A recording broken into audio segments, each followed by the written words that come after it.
No, there was some talk that he might wait a couple of years before handing over power, but just a couple of weeks ago, he announced that it would be taking place when the new cabinet is formed on the 22nd of August. And this cabinet will also include many other children of high-ranking officials as part of a sort of generational transition within his ruling party. That is interesting. Do you feel it was misleading, although saying that is I guess, silly, given the election was pretty much a foregone conclusion? Well, I think Cambodian voters knew very clearly that they were voting for a government that would soon be under the leadership of Hun Manet. Hun Sen has spoken publicly over the past year about his intention to hand over power. Previously, it was just rumored, but he made it explicit. And I think things have been building up to this point for several years now, as Hun Sen begins to approach the end of his political life. Yes, well, he is 71, but we'll talk more about his role going forward. Let's talk a little bit about his son, Hun Manet. He has, of course, been groomed for this job. Tell us about him. What do we know? What can we expect from him going forward? Well, aside from his CV, we don't know a lot about his political outlook and worldview.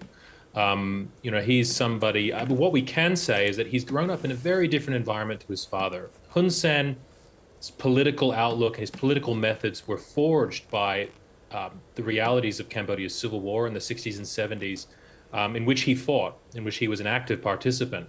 And I think that Manet, who has grown up in an environment of privilege and of wealth, he'll adopt a very different rhetoric as prime minister from his father.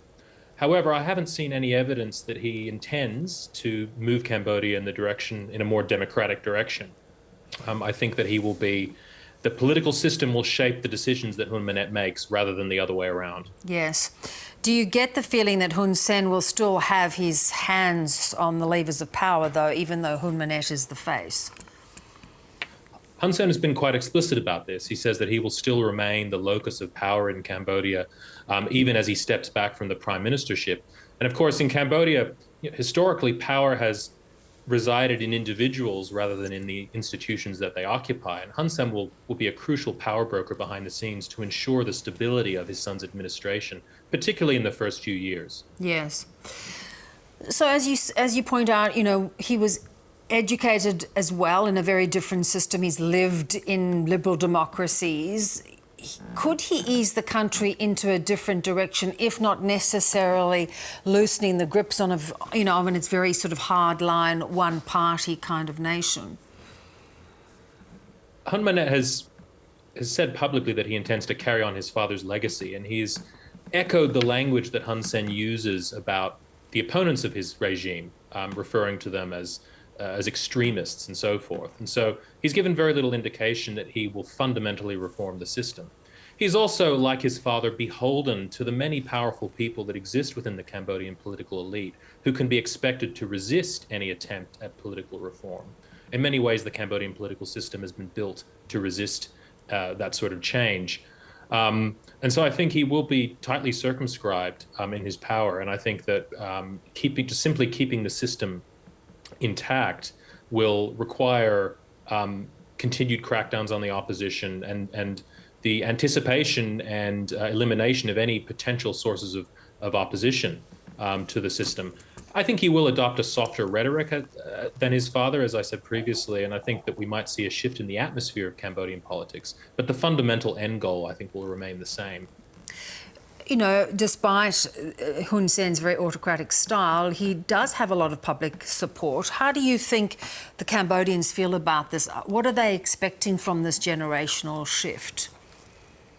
Well, actually, it's quite hard to get a gauge of public support in Cambodia, and Hun Sen claims to have large amounts of support. I mean, as this election returned a very large majority for the CPP, but given how far the political arena has been slanted in his party's favor, it's very hard to get a real sense of it. I think members of the older generation did have some support for his party, but that has waned in recent years as young people with very different expectations for their lives and have come of voting age. And so I think that most people, dealt with this election or viewed this election with a sort of grim resignation. They've been here before. There's virtually no alternative to the CPP on ballot papers, and I think that people have sort of accepted.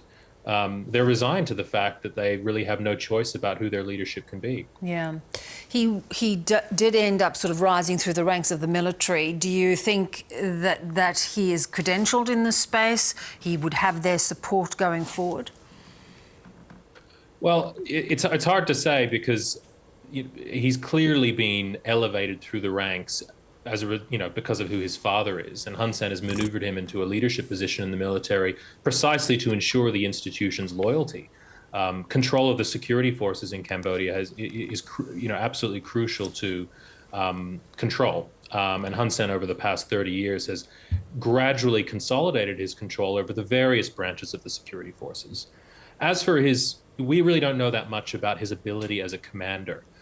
Historically in Cambodia, the military leaders have been promoted on the basis of loyalty rather than competence. And so I think it's fair to assume that he sits atop this hierarchy, not because of any inherent ability that he has, even though he may have some, but rather as a result of his parentage. Yeah. Really great to get your analysis, Sebastian. Thanks for your time. Thank you.